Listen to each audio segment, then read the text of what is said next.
आज हम लोग अथ विजया एकादशी व्रत कथा।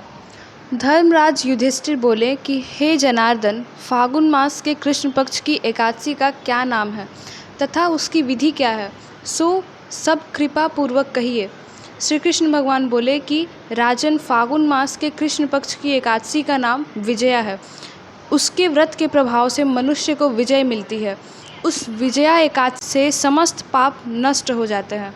एक समय देव ऋषि नारद ने जगत पिता ब्रह्मा जी से पूछा कि हे ब्राह्मण जी, आप मुझे फागुन मास के कृष्ण पक्ष की विजया नामक एकादशी का व्रत विधान बतलाइए। ब्रह्मा जी बोले कि हे नारद, विजया एकादशी का व्रत प्राचीन तथा नए पापों को नष्ट करने वाला है।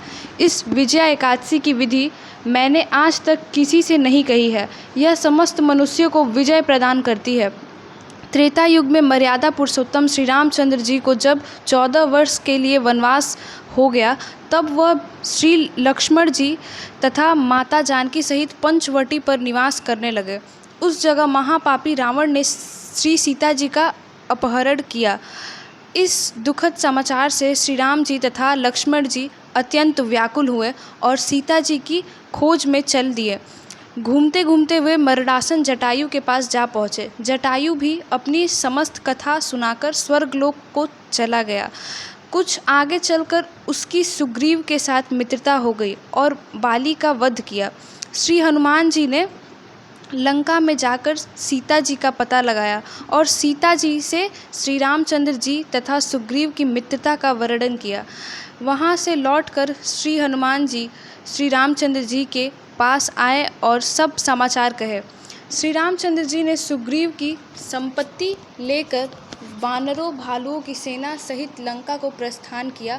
जब श्री रामचंद्र जी समुद्र के किनारे पहुंच गए, तब उन्होंने महान अगाध मगरमच्छ से युक्त समुद्र को देखकर श्री लक्ष्मण जी से कहा, हे लक्ष्मण, इस महान अगाध मगरमच्छ से युक्त समुद्र को किस प्रकार पार कर सकेंगे। श्री लक्ष्मण जी बोले कि हे राम जी, आप आदि पुरुष पुराण पुरुषोत्तम हो।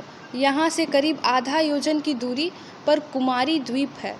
कुमारी द्वीप में बकदालव्य नाम के मुनि रहते हैं। उन्होंने अनेकों नाम से ब्रह्मा देखे हैं।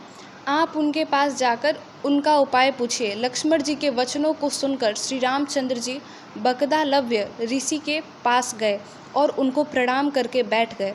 मुनि ने भी उनको मनुष्य का रूप धारण किए हुए पुरुष को पुरुषोत्तम समझा और उनसे पूछा, हे राम जी, आप कहाँ से पधारे हैं। श्री राम जी बोले कि हे महर्षि, मैं अपनी सेना सहित आया हूँ और राक्षसों को जीतने लंका जा रहा हूँ। आप कृपा कर समुद्र को पार करने का कोई उपाय बतलाइए। इसी के लिए मैं आपके पास आया हूँ।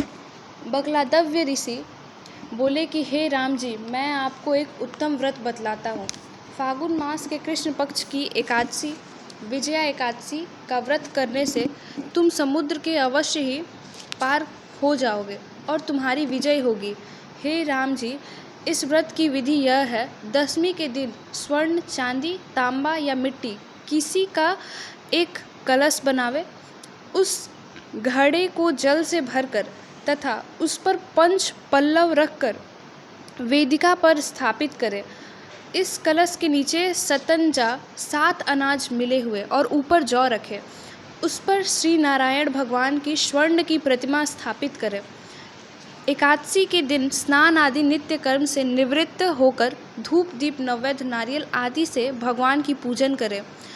उस समस्त दिन को भगवान और भक्तिपूर्वक कलश के सामने व्यतीत करें और रात्रि को भी उसी तरह बैठकर जागरण करना चाहिए। द्वादशी के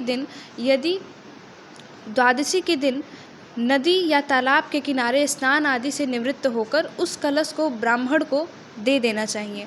हे राम, यदि तुम इस व्रत को सेनापतियों के साथ करोगे तो अवश्य ही विजय होगी।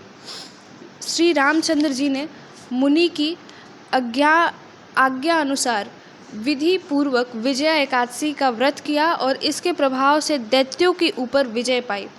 अतः हे राजन, जो मनुष्य उस व्रत को विधि पूर्वक करेगा, उसकी दोनों लोकों में विजय होगी। श्री ब्रह्मा जी ने नारद से कहा था कि हे पुत्र, जो इस व्रत का महात्म्य